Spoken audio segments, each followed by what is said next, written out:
Mais quoi qu'il arrive, comme c'est notre lumière, donc à un moment, soit on a été manipulé et donc nous avons par ignorance éteint ou déconnecté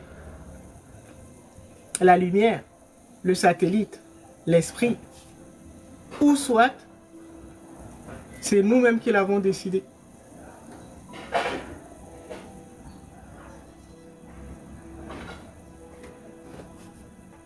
Mais quoi qu'il arrive, c'est nous qui prenons la décision. Soit parce que nous avons été manipulés pour éteindre cette lumière, ou soit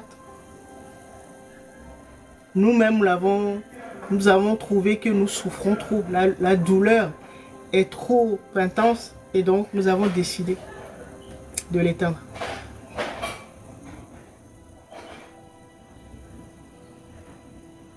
Ou soit parce que la guidance de cette lumière nous arrangeait plus.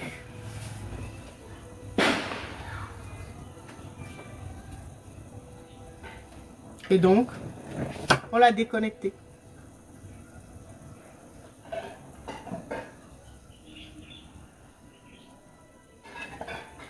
Et souvent, après, on ne sait plus comment le réactiver. C'est ce qui nous arrive à tous. Souvent, on a oublié. Et donc, à force, on a même oublié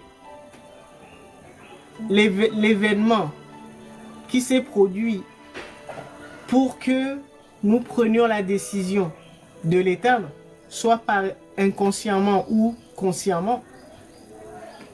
Et surtout, nous avons oublié comment le réactiver. Parce qu'il n'y a que le satellite, il n'y a que l'esprit, donc la conscience supérieure, qui peut nous dire, qui peut poser le bon diagnostic de notre situation, qui peut nous donner la bonne compréhension de notre situation actuelle.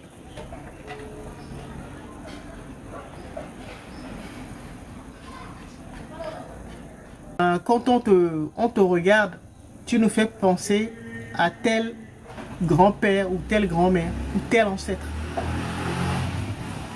D'accord?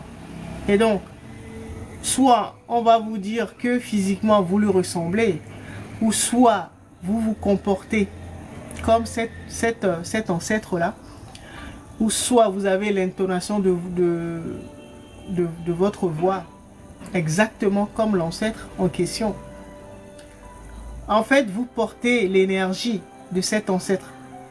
Et donc, vous aurez l'impression, quand vous allez faire le lien, donc avoir la prise de conscience,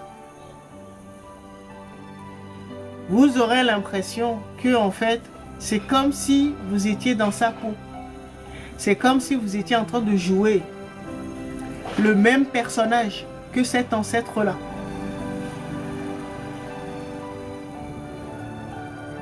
Merci Kekeli. D'accord? Et donc, l'ancêtre 31, si vous êtes un homme, forcément ce sera un homme.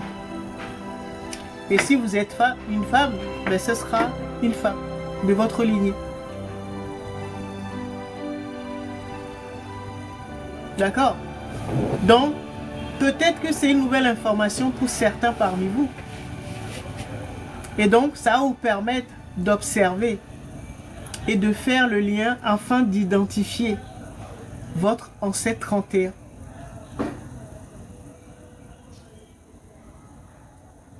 C'est comme si vous jouiez sa vie, sauf qu'on a juste changé le personnage. D'accord? On a juste changé l'acteur. Mais c'est le même film, c'est le même rôle. D'accord? Avant, c'était joué par votre ancêtre 31. L'acteur, c'était votre ancêtre 31. Et maintenant, là, vous jouez le même film, le même scénario. Sauf que maintenant, c'est vous l'acteur. Et donc, c'est comme si c'est cet ancêtre-là qui est revenu à travers vous. Et donc, il continue. Il continue le même film, le même drame, le même film d'horreur. Il commet les mêmes erreurs. Bonsoir, Edel.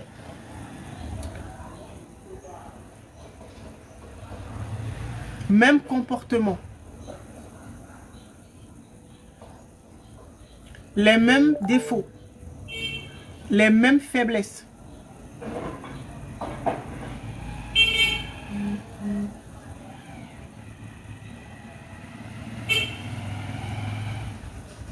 D'accord?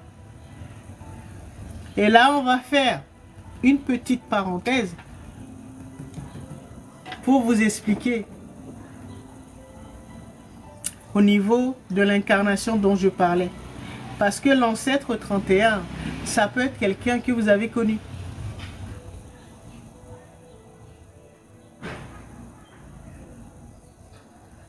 En général, c'est quelqu'un qu'on a connu. D'accord? Et donc, souvent on pense que pour pouvoir s'incarner, il faut d'abord mourir. C'est la croyance populaire. D'accord? Mais je vous dis, il y a d'autres types d'incarnation ou d'autres natures d'incarnation. On peut s'incarner parce que physiquement, on est décédé. Bon, d'accord? Donc, 40 jours après votre décès, vous pouvez vous réincarner. D'accord? Là, vous changez de corps, vous changez de véhicule. D'accord? Mais c'est pas le seul moyen de s'incarner. On peut s'incarner de son vivant. C'est-à-dire, vous êtes en vie là et vous vous réincarnez. Vous n'êtes pas obligé de mourir d'abord.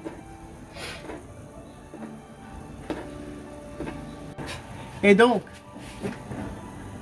en étant fasciné par un proche, surtout un grand-parent ou un parent,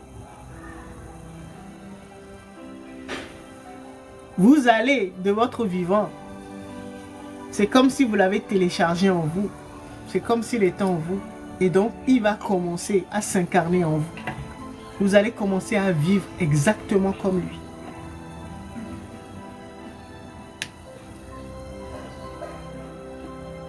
La personne sera vivante. Hein. Ça peut être, on va prendre un exemple simple. Ça peut être votre grand-père, si vous êtes un homme. Ça peut être votre grand-mère, si vous êtes une femme. D'accord? Sans même vous l'expliquer, votre grand-père vous fascine. Votre grand-mère vous fascine. Inconsciemment, vous l'avez téléchargé. Et donc, ce grand-père ou cette grand-mère, avant même de décéder, c'est déjà incarné en vous.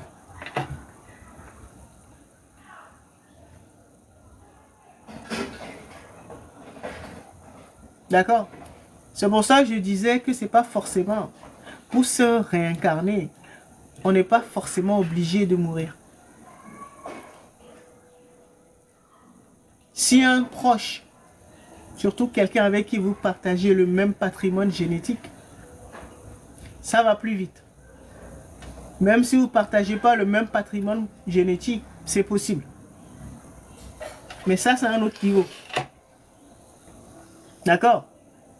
Mais ça va plus vite quand vous êtes de la même lignée. Donc, vous avez le même ADN, le même patrimoine génétique.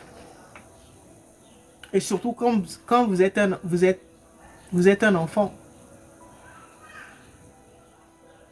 à force, vous avez téléchargé la personne. Donc, la personne, sans le savoir, va commencer à s'incarner en vous. Et vous allez commencer à vivre comme lui. Comme lui ou elle.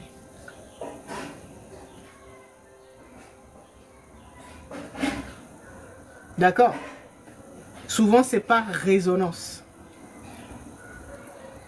D'accord? Soit vous partagez les mêmes peines, les mêmes douleurs,